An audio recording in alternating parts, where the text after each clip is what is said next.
How to turn off quick share on Android. Hello everyone, this is Max. Welcome back to another tutorial video. So let's start without wasting any time. Also make sure to watch this video till the end. First of all, scroll down the notification panel.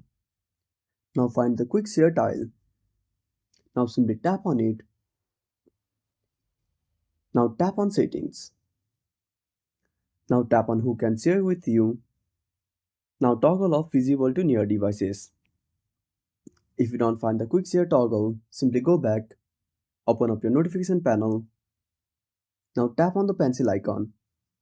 Now, sw- now search for the quick share tile. If you don't find the setting here, simply go back.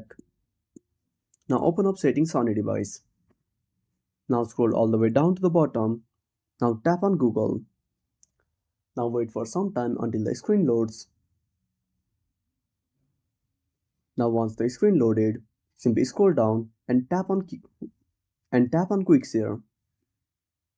Again repeat the same process and that's it. Thanks for watching. Make sure to subscribe our channel and hit the bell icon. See you in the next video.